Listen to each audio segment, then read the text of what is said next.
Olá, Papi Blue! Olá, Mami Blue! Continuemos o papo acerca de regimes de bens. Tratemos sobre os outros regimes de bens.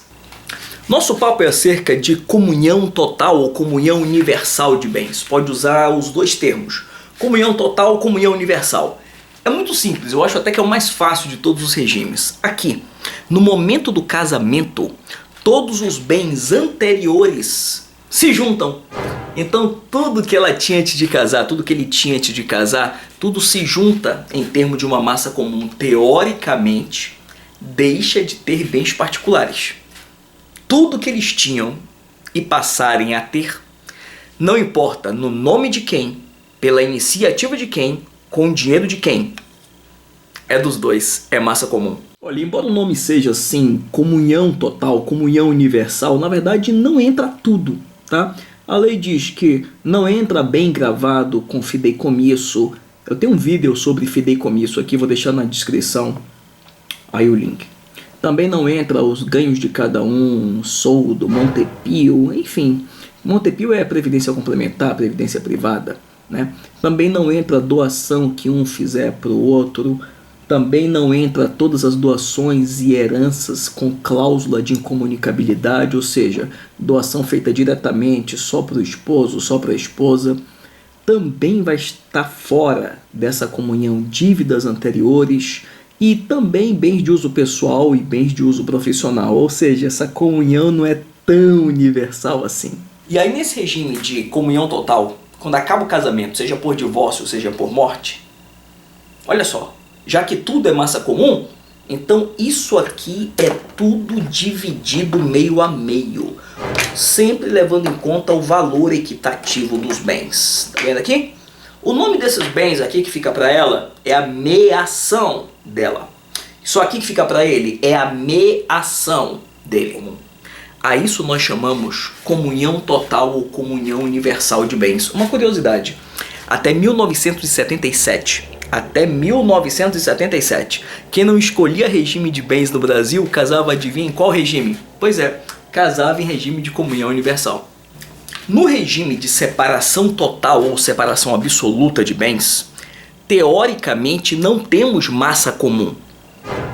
Tudo que essa mulher trouxer antes do casamento e tudo que ela adquirir, receber durante o casamento é só dela.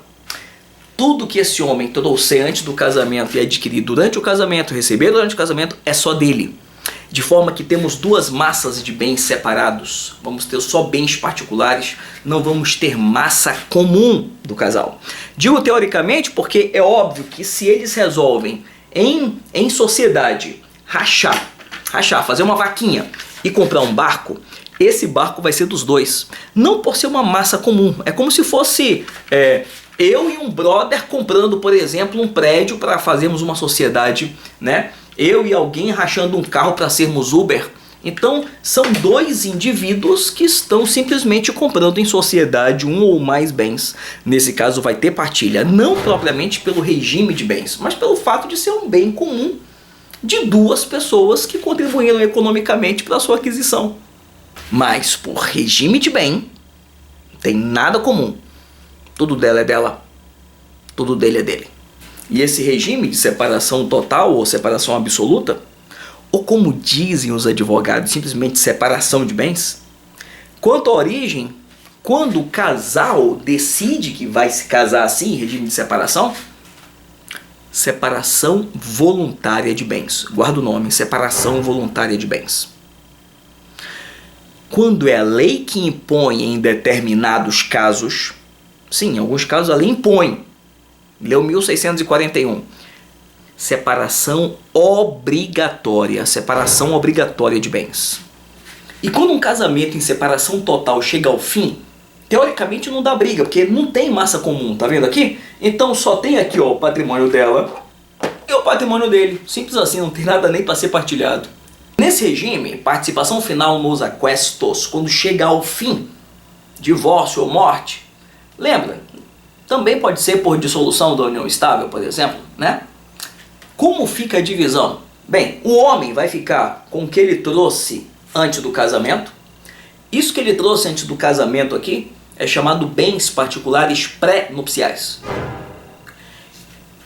Ela vai ficar com o que ela trouxe antes do casamento, bens particulares pré-nupciais dela. E aquilo que foi adquirido durante o casamento por ela é chamado como aquesto, ou bens particulares pós-nupciais ou nupciais. Tá vendo aqui, ó? Isso aqui, que são os aquestos, aquilo que foi adquirido durante o casamento, olha pra minha mão, vai ser somado. Soma tudo. Tô somando os aquestos, tá vendo aqui? Aqui, ó. Soma os aquestos e divide o valor na metade, tá? Então, olha, ela vai ficar com metade do valor dos aquestos, ele vai ficar com a outra metade do valor dos aquestos. Quer dizer, se ele comprou poucos bens durante o casamento, ele sai ganhando. Se ele comprou muitos bens durante o casamento, mais do que ela, ele sai perdendo. Por quê? Porque é somado tudo e divide por 2. Então, na prática, durante o casamento, é como se vigesse o sistema o regime de separação total, né? Um não dá satisfação para o outro. E no final do casamento fica muito parecido com comunhão parcial de bens, né? Por quê? Porque soma tudo e divide por 2. A isso nós chamamos participação final nos aquestos. Regime livre ou regime misto. Como o nome diz, o casal fica livre para decidir o que lhes aprouver sobre os seus bens. Daí o nome, regime misto ou regime livre. Ele está previsto no código, mas não está regulado, porque é o próprio casal que vai decidir sobre as disposições desse regime, desse casal. No próximo vídeo, fecharemos a nossa conversa acerca de regimes de bens. É isso.